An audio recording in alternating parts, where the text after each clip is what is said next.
애통에서 찬양으로. 누가복음 7장 11부터 17절. 그 후에 예수께서 나인이란 성으로 가실새 제자와 많은 무리가 동행하더니 성문에 가까이 이르실 때에 사람들이 한 죽은 자를 메고 나오니 이는 한 어머니의 독자요 그의 어머니는 과부라. 그 성에 많은 사람도 그와 함께 나오거늘 주께서 과부를 보시고 불쌍히 여기사 울지 말라 하시고 가까이 가서 그 관에 손을 대시니 맨 자들이 서는지라. 예수께서 이르시되 청년아 내가 내게 말하노니 일어나라 하시매 죽었던 자가 일어나 앉고 말도 하거늘 예수께서 그를 어머니에게 주시니 모든 사람이 두려워하며 하나님께 영광을 돌려 이르되 큰 선지자가 우리 가운데 일어나셨다 하고 또 하나님께서 자기 백성을 돌보셨다 하더라. 예수께 대한 이 소문이 온 유대와 사방에 두루 퍼지니라. 하나님은 자기 백성을 돌보십니다. 예수님이 여인에게 기적을 베푸신 후 사람들은 하나님께 영광을 돌렸습니다. 그들 가운데서 일하고 계신 하나님을 깨닫고 경배한 것입니다. 무리는 두려움으로 하나님께 영광을 돌렸습니다. 인간은 초자연적인 역사를 접할 때 두려움을 느끼고 경외하게 됩니다. 위대하신 하나님을 경험한 자들은 주님을 경외하며 그에 합당한 영광을 돌리게 됩니다. 하나님이 일하시는 곳이 거룩한 곳입니다. 사람들은 자신들이 거룩한 신비의 자리에 있음을 깨달았습니다. 하나님이 그곳에 임재하신 것입니다. 하나님을 만난 자들은 자연스럽게 주님을 예배합니다. 주님께 영광을 돌리는 것입니다. 하나님의 역사가 일어나는 곳에는 부르심이 있습니다. 거룩한 땅에 선 자들이 주의 음성을 듣습니다. 내 발에서 신을 벗으라. 거룩하신 하나님의 임재를 경험한 자들은 두려움에 떨지만 결국 나를 보내소서 하고 고백하게 됩니다. 하나님이 계신 곳에 기쁨과 소망이 있습니다. 예수님은 슬픔의 행렬을 기쁨의 행렬로 바꾸셨습니다. 애통하며 애곡하던 자리를 찬양의 자리로 바꾸셨습니다. 사람들은 여인과 그의 아들을 통해 하나님을 보았고 주님의 소문이 주변에 널리 퍼지게 되었습니다. 예수님을 만나 변화된 사람들을 통해 하나님의 거룩한 소문이 퍼져나갑니다. 자기 백성을 돌보시는 분에 대한 복음이 전파됩니다. 상처가 별이 되게 하십시오. 예수님은 우리 슬픔을 기쁨으로 바꾸십니다. 상처와 아픔을 은사로 바꾸십니다.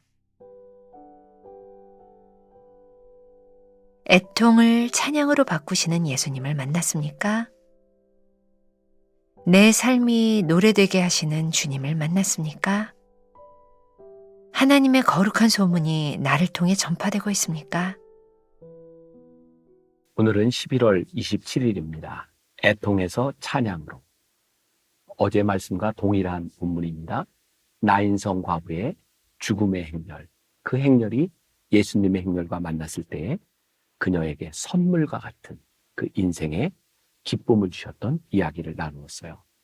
애통에서 찬양으로. 우리의 삶이 늘 그런 것 같습니다.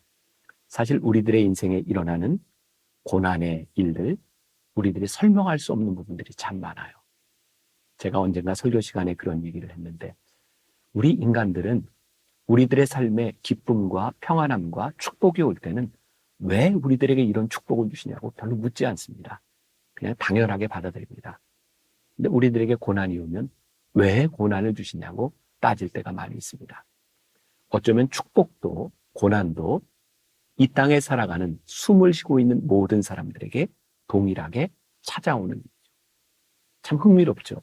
기쁨이라고 하는 감정은 우리들의 삶에 슬픔이 존재하지 않는다면 표현할 수 없는 감정일 거예요. 슬픔이라고 하는 감정 역시 우리들의 삶에 기쁜 일이 있기 때문에 이게 슬픔이구나 라고 말할 수 있는 거죠.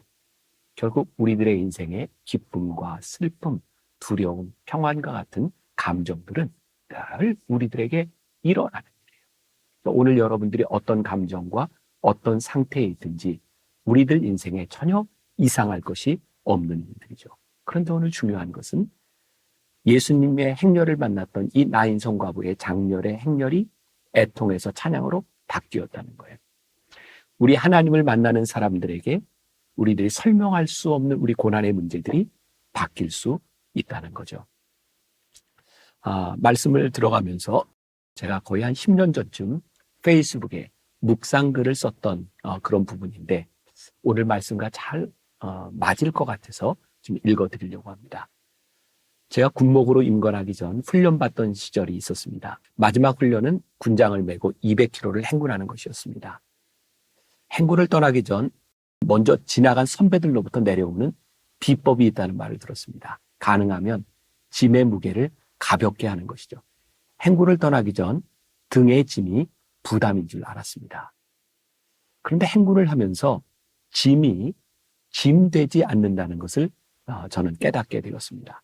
50분을 걷고 10분을 쉴 때는 그 짐을 배낭을 베고 그리고 그 짐 안에서 먹고 자는 장비들도 꺼내 쉴 수 있었습니다.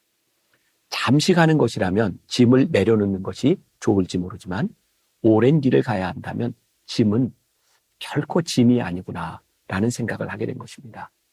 때로 우리는 무거운 짐이 거룩한 부담이라는 것을 잊고 살기에 버겁기만 한 것 같습니다. 어느 순간 짐이 감사하게 느껴질 때 우리가 조금은 성숙해지는 것이 아닐까요? 정호승 시인의 내 등에 짐이라는 시가 있습니다. 내 등에 짐이 없었다면 나는 세상을 바로 살지 못했을 것입니다. 늘 조심하면서 바르고 성실하게 살아왔습니다. 이제 보니 내 등의 짐은 나를 바르게 살도록 한 귀한 선물이었습니다. 내 등에 짐이 없었다면 나는 사랑을 몰랐을 것입니다. 내 등에 있는 짐의 무게로 남의 고통을 느꼈고 이를 통해 사랑과 용서도 알았습니다. 이제 보니 내 등의 짐은 나에게 사랑을 가르쳐준 귀한 선물이었습니다. 내 등에 짐이 없었다면 나는 아직도 미숙하게 살고 있을 것입니다. 내 등에 있는 짐의 무게가 내 삶의 무게가 되어 그것을 감당하게 하였습니다. 이제 보니 내 등의 짐은 나를 성숙시킨 귀한 선물이었습니다. 내 등에 짐이 없었다면 나는 겸손과 소박함의 기쁨을 몰랐을 것입니다. 내 등의 짐 때문에 나는 늘 나를 낮추고 소박하게 살았습니다. 이제 보니 내 등의 짐은 나에게 기쁨을 전해준 귀한 선물이었습니다. 물살이 센 냇물을 건널 때는 등에 짐이 있어야 물에 휩쓸리지 않고 화물차가 언덕을 오를 때는 짐을 실어야 헛바퀴가 돌지 않듯이 내 등의 짐이 나를 불의와 안일의 물결에 휩쓸리지 않게 했으며 삶의 고개 하나하나를 잘 넘게 하였습니다. 모든 짐들이 내 삶을 감당하는 힘이 되어 오늘도 최선의 삶을 살게 합니다. 짐이라고 하는 것이 저와 여러분들 모두에게 다 다르게 느껴질 수 있는 부분이라는 생각이 들어요. 사실 부담이라는 말도 어떤 사람에게는 큰 부담이 되지만 어떤 사람에게는 부담이 되지 않는 일이 있을지도 몰라요. 분명한 것은 우리들의 인생에 짐이 있다는 거죠. 때때로 이 짐이 너무 무거우면 버거우면 우리들에게 두려움으로 다가올 때도 있어요. 어제 말씀과 연관해서 나인성 과부의 죽음의 행렬이 예수님의 행렬을 만났을 때에 예수님께서 나인성 과부에게 선물을 주셨어요. 아들을 살려주셨어요. 오늘 본문 말씀 가운데 보면 그런 표현이 나오죠. 사람들이 그 광경을 보고 두려워하여 하나님께 영광을 돌렸다. 사실 여기에서 있는 두려움이라고 하는 것은 영어식으로 표현하면 awesome이라는 와, 이게 어떻게 표현할 수 있는 경외심 같은 거예요. 근데 여기에 있는 이 두려움은 죽음의 두려움이 아니라 거룩함에 대한 두려움이에요. 여기에는 영광이 있어요. 사실 우리 그리스도인들에게 정말 필요한 우리의 신앙의 경험이 있다면 바로 이 두려움 가운데 하나님께 영광을 돌리는 어썸가, 이 영광을 깨닫는 것이죠. 성경에 보면 그런 표현들이 종종 나와요. 하나님의 영광이 임했다. 하나님의 영광이 떠났다. 이가보. 하나님의 영광이 떠나는 것은 너무너무 비참한 일이에요. 하나님의 영광이 떠나가면 하나님의 역사와 능력이 나타나지 않기 때문이죠. 정말 우리들에게 필요한 두려움입니다. 죽은 자를 살리시는 하나님의 능력을 바라보는 그 두려움 가운데 하나님께 영광을 돌리는 것. 오늘 여러분들 책 2번째 문단에 보면 하나님이 일하시는 곳이 거룩한 곳입니다 라고 되어 있죠. 예수님께서 죽은 아들을 살리시는 그곳에 거룩한 영광, 거기에 두려움이 있어요. 거룩한 영광의 두려움을 보는 사람들에게 나타나는 현상이 무엇일까요? 자연스럽게 무릎을 꿇고 예배하게 되죠.